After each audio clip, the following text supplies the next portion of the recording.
Imagine a world where we can feed everyone sustainably, especially, when it comes to meat and milk. Ruminants, like cattle, they're amazing. They turn tough plants into protein. But here's the catching. A big chunk of the low-quality stuff, like straw, it just passes through, undigested. That means wasted potential. And, well, a bigger environmental footprint, partly because nitrogen use isn't always super efficient. So what if we could learn from nature's own experts? Today, we're doing a deep dive into two really interesting studies. They looked inside the rumen, that's the powerhouse stomach compartment of wild bison and domestic beef heifers. We're exploring how we might use nature's tricks, basically, to make beef production more efficient and more sustainable. And fair warning, what they found, maybe not quite what they expected, but it opened up this whole new pathway for innovation. It's pretty cool stuff. That's exactly right.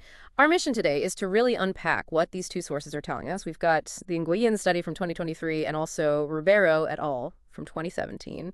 Both dove into this incredibly complex world inside the rumen, comparing bison and cattle. And here's the really bold part. Yeah. They actually tried to transfer bison's microbial superpowers directly to heifers. The big question is, can we actually find new ways to boost feed efficiency and make beef more sustainable using these microbiome technologies? Let's get into it. Okay, let's set the scene first. The rumen. What is it? Think of it like a natural bioreactor. It's packed with microbes, bacteria, archaea, fungi, protozoa.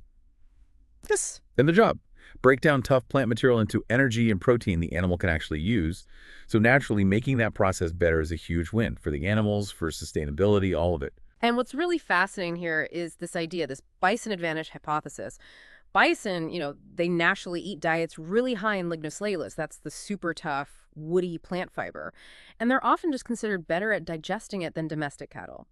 The Ribeiro study, the 2017 one, really highlighted this. They found that even on similar diets, bison rumens just showed, better fiber digesting capacity. They had more of those key fiber-chomping bacteria, the fibrolytic ones, and even different kinds of protozoa. Right. So the big idea was let's try a microbial transfer. Yeah. Basically give beef heifers a dose of the bison rumen content. The Ribeiro paper lays out how they did it, 2 transfers, replacing about 70% of the heifer's own rumen stuff. And then they put these heifers on a pretty tough diet, mostly barley straw. It's almost like a gut reboot, right? Trying to install a potentially better microbial team. Exactly. And importantly, this wasn't just adding 1 or 2 lab-grown microbes. That approach often fails, Those single microbes just struggle to compete when they're thrown back into the complex rumen environment. No, this was a whole ecosystem transfer. The idea was to transplant the entire functioning community. Ribeiro noted this was deliberate, trying to overcome those resilience issues, the host specificity problems you see with simpler methods.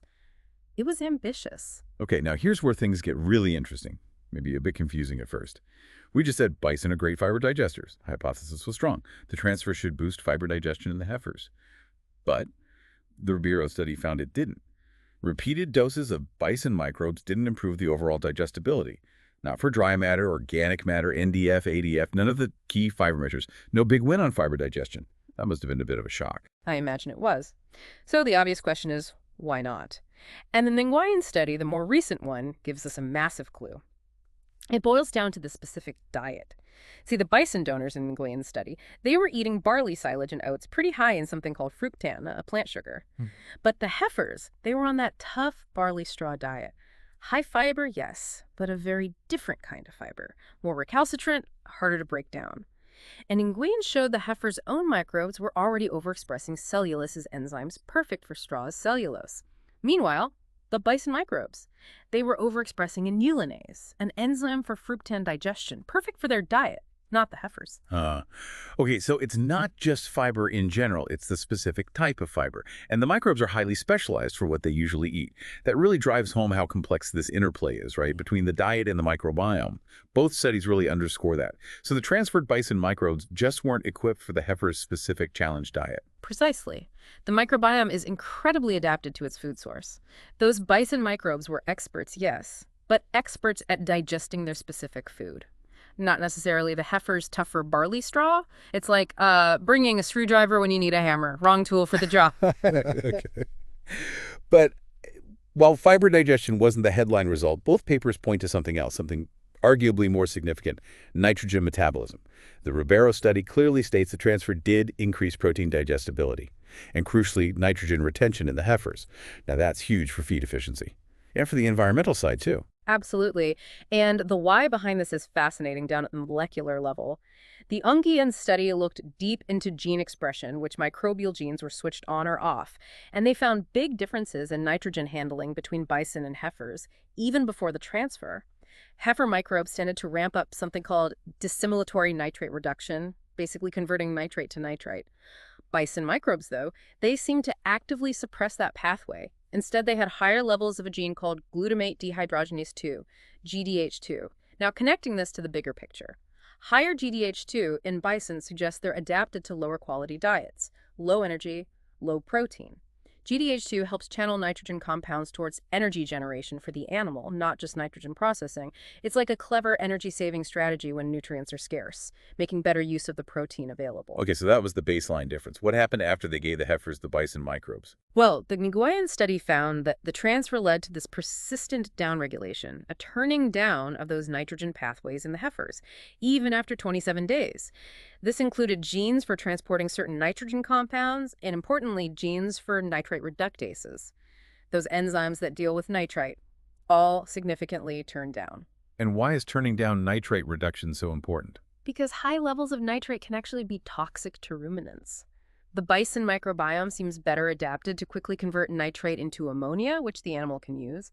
They express more of the helpful enzymes and less of the nitrate reductase ones, so the transfer basically brought this more efficient, safer nitrogen processing system to the heifers. And this molecular shift lines up perfectly with what Ribeiro observed, that increased nitrogen digestibility and retention. Which means less nitrogen is wasted.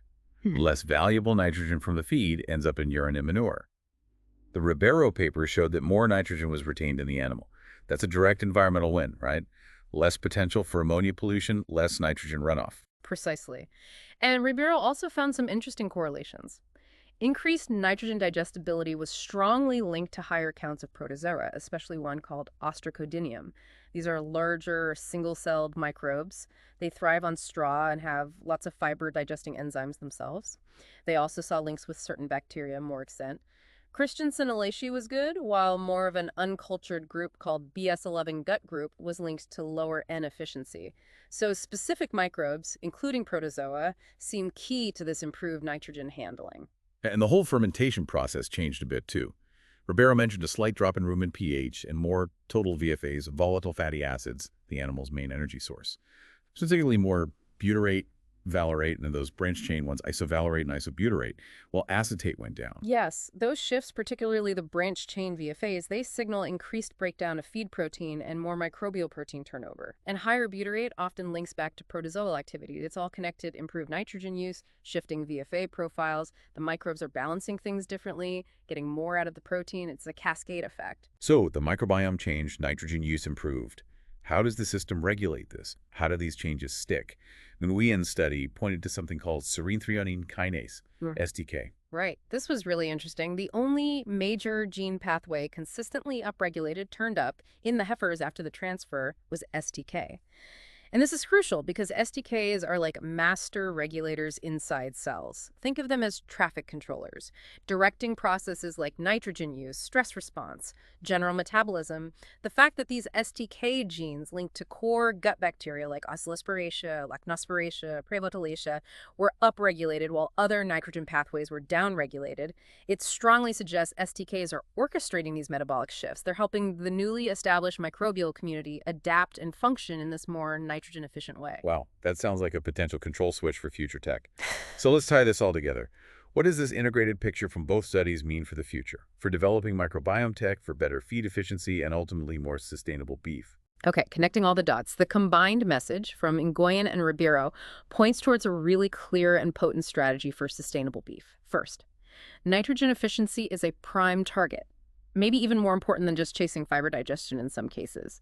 Improving how well ruminants use nitrogen directly cuts waste. That hits the environmental footprint hard, less ammonia, less runoff. It's a direct lever. Okay, focus on nitrogen. Makes sense. What else? Second, we're moving towards targeted microbiome modulation. We now have specific things to aim for.